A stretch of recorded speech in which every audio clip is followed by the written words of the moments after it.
Hey guys, welcome to the channel. It's Jack with Stronghold Strength and Conditioning. And today we're talking about the most common bench press mistakes that you're most likely making. But before we get into that, let's take a moment and hit that subscribe button so you don't miss out on future content like this. Ready? Let's dive into it.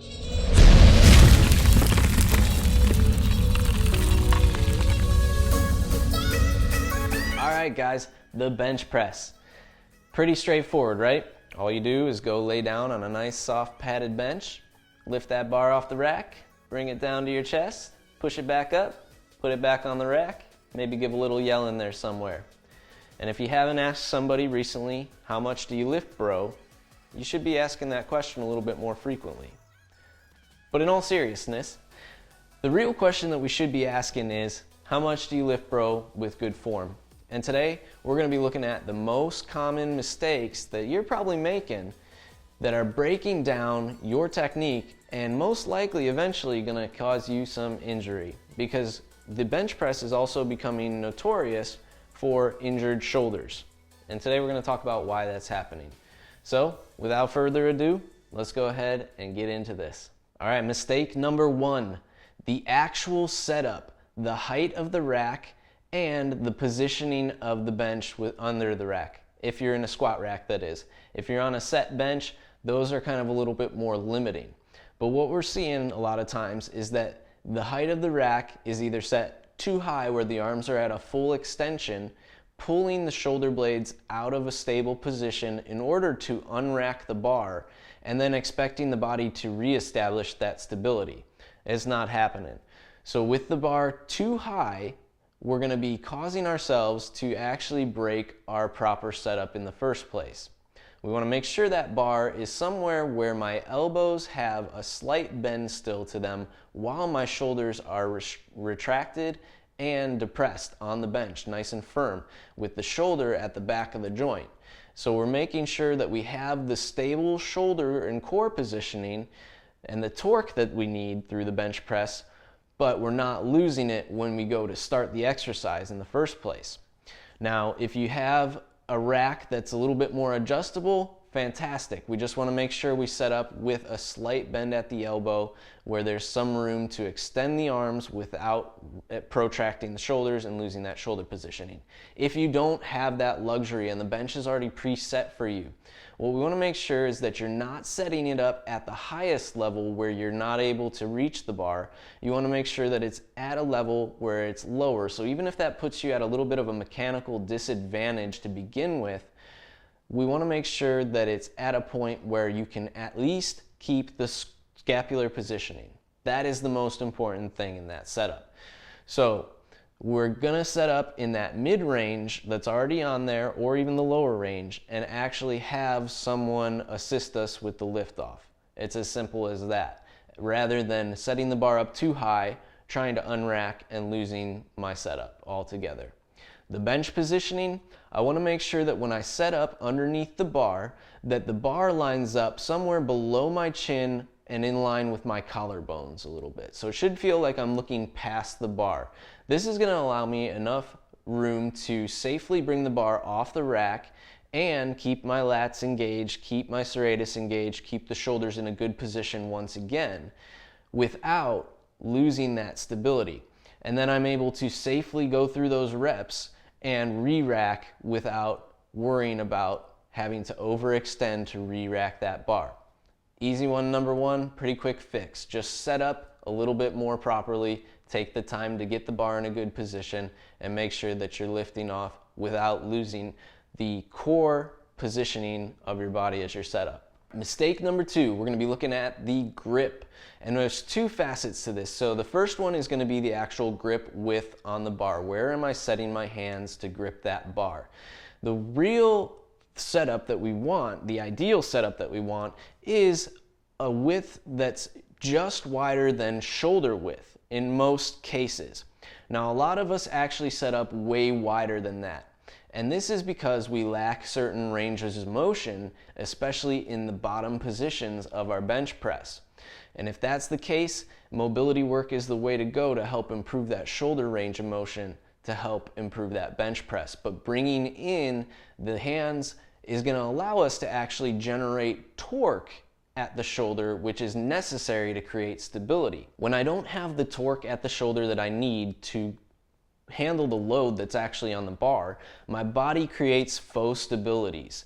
So we want to make sure that we're not playing into compensations just because I'm able to load the bar a little bit heavier. We want to make sure that the shoulder positioning actually generates torque and locks that shoulder into a solid, stable position.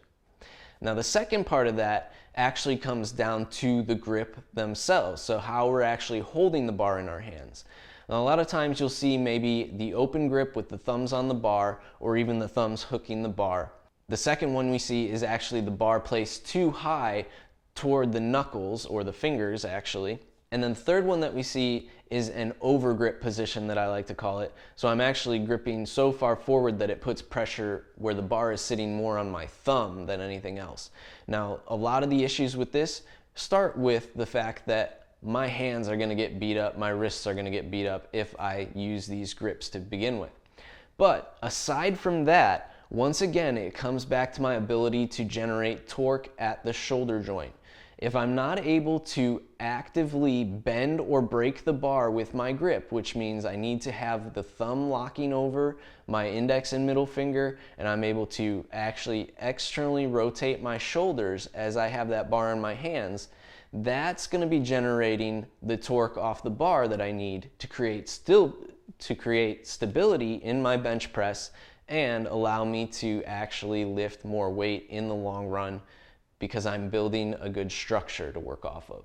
Mistake number 3, the foot placement and foot positioning. Now this is very similar to the hands where we need to be able to generate torque all the way up at the hip to create stability of the lower portion of my spinal column around my pelvis there. So my sacrum, my lumbar spine rely on that torque coming from my engagement of my feet. Now I need to have a nice plant of the feet parallel to one another with my natural arches in place to begin with. So I should feel like my 3 points of contact, first metatarsal, fifth metatarsal, and heel, all have contact with that floor by screwing my feet into the floor, driving the knees wide to actually screw the feet into the floor, and feeling that torque at the hip. Without a doubt, you'll notice an increase in the amount that you're able to flex the glutes in this positioning. A lot of times you'll see the feet coming way back underneath the person, but we're losing a lot of force because I'm not able to push through the whole midfoot in that position, and a lot of times end up going up into the ball of the foot from this position and relying on the calves. Now a lot of times the calves actually compensate for weakness at the glutes. So you'll see the people with the crazy foot going, tapping the heel. You'll see the feet moving around, shuffling. All those movements of our body are causing us to leak major amounts of force that could be playing into the strength of my bench press overall. Mistake number 4, maintaining a neutral spine or contacting lumbar spine to the bench when benching. We are intended to have a global arch of our spinal column when we are doing a bench press. This is a good example if you're looking at a power lifter doing it, or if you're looking at bodybuilding arches. There are 2 types of arches that you'll see from both of those that are slightly different, but both of those incorporate a globally arched position. And we're going to talk about what that looks like now, starting with your scapula.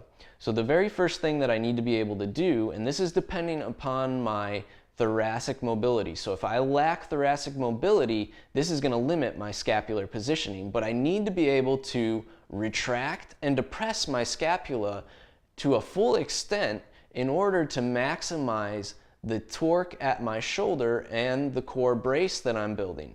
So first movement that I should feel is placing the shoulders and upper back down on the bench in a position where there is a lot of tension already at the upper back to begin with before ever taking the bar off the rack. The next thing I want to make sure that I want to do, and this ties into our last mistake, is I'm bracing the pelvis through my glutes. So my hips are driving up and my knees are pulling wide. This makes a lot of tension that I'm getting from the glutes engaging in 3 ways: glute max, glute med, glute min, all stabilizing the pelvis in that position. If I don't have my glutes active in that, and a lot of times people don't, they just let their butt sit on the bench, it should feel like you're able to slide a piece of paper under your butt while you're doing your bench press. Okay, just a thin piece of paper. So you still feel the bench there, but your glutes are active and holding a bridged position. Combining that with the retracted and depressed position of the scapula, we want to bridge it by engaging the abdomen. So I'm making sure that my rib cage is not flaring in that position, but I'm actively pulling my ribs down toward my pelvis, and that's where I get a globally arched position. Now, once again, if I'm limited in my thoracic mobility, this might limit my ability to do a global arch, which would then cause me to arch in my lumbar spine, which is the second place we see people seeing a lot of injuries when they're lifting big weights. All right, guys, and my final mistake that is most commonly made is the actual bar path, and this has a lot to do with our elbow positioning. Once we have all the torque set in the shoulders, in the hips, we have our globally arched position, the bar's at a good height, we're making sure that we're under the bar in a good position to unrack and re-rack. Now we want to look at the actual movement of a bench press. And when we really boil it down, it comes down to our elbows. Our elbows are simply bending and extending. That's what we're training ourselves to do in this bench press position. And what I want to make sure that I'm able to do is control the bar path very well. So with that grip, I should have a nice neutral wrist position to begin with. The bar should sit in my mid hand, and it should sit over my wrist, over my elbow when my arms are extended, as well as when I'm bending down into the bottom of that position. So this is the first part of that. When I'm bending those elbows, I should have about 30 to 45 degrees off of my rib cage. That should be my angle of the elbows coming down and in, 30 to 45 degrees. A lot of times we see the elbows flaring out higher toward 90 degrees when there is no torque or a lack of torque at the shoulders themselves. So if you didn't set up well with your core brace, then there's a good chance that the elbows are going to flare wide. Or if the load exceeds your ability to generate your torque, that's also a good sign when those elbows are going to flare wide. So we either overloaded and we're not prepared with our form to handle the load, or I just am unable to generate that torque and didn't set up well in the first place. So that's something to really pay close attention to. The next one is, as I'm lowering that bar, if the bar is traveling back toward my chest itself. I want that bar path to actually look like an upside down J. So the bar is going to travel down lower toward my low chest, upper abdomen, and then make a way back up over my chest as I extend the arms. Now, a lot of times when I lack, once again, mobility and range of motion at the shoulder, you'll see the bar actually travel back toward the chest, putting a lot of stress on the wrists and the elbows in that bottom position. All right, guys, so today's your lucky day because I got a little bonus feature for you. We talked about the most common mistakes that you're probably making with your bench press. But right now, I'm going to show you something that can start to improve your bench press right away. If you implemented it today, you would notice a difference right from the get-go. And what it's going to be is a little core activation drill that you can put in right before your bench press that I guarantee you will notice a difference in your strength overall and your ability to set up the position well. So what this is going to be is a little glute bridge hold with isometric work to neurologically activate all those secondary muscle groups that we really want firing in this position. So we're going to get the glutes engaged, we're going to get the lats engaged, we're going to make sure the shoulder blades are in a good position and the abs are actually working well to be braced in this position. So what you're going to need is a resistance band anchored to a post somewhere about knee height to start. And you can have a mat, no mat necessary, of course. But what I want you to do is you're going to start lying in a position where you can hold that band and there's a little bit of tension when it's just over your nose there. Start by pulling the heels as close to your butt as you can, feet parallel to one another. Brace the abs so you pull your lumbar spine down to the mat there, nice and flat. And then we're going to take our hands and place them inside the band. I want to get my shoulders rolled down and back, and then I'm going to be pulling down and wide, making a triangle, and then putting my hands into a nice bench grip position. So I'm right in where my bench would be, that bar holding overhead. The last part, I'm going to hold my hips up nice and high, and I should be feeling my glutes engaging in this position. Okay? Now, if I'm not feeling my glutes, if I'm feeling my hamstrings, that's going to tell me right away where I have some compensation going on. Or I might even feel my quads trying to help me avoid or keep strength in that position. But if I'm able to get my shoulders rolled down and back fully, if I'm able to lift those hips and focus on the glutes, that tells me I have the proper torque that I need to take into the bench press. I'm going to hold that position for 30 to 60 seconds and then give myself 30 seconds, 60 seconds before I go into my bench press and perform. All right, there you guys have it. The most common mistakes you're probably making with your bench press, and a little bonus core activation to help you prime for your bench press. Take these things to the gym, put them into practice. The gym is your lab. This is where we want to study our movement. That's where we're going to improve our mobility and truly bulletproof ourselves as far as injuries go.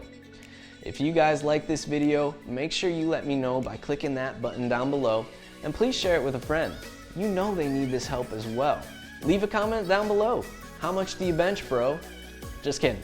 Leave me something that you found very useful and beneficial from this video. And if you really want to throw how much you bench in there, I'll take it. But don't feel obligated. And if you haven't already, make sure you take a moment and hit that subscribe button. You don't want to miss out on future content like this. If you need something a little bit more tailored to you, make sure you take a moment and stop by the website and fill out the coaching application, or sign up for your free hour today where you get 1 hour full on with me, where we can talk about your goals and what you're doing right now. I want to thank you guys for watching today. We'll see you next time.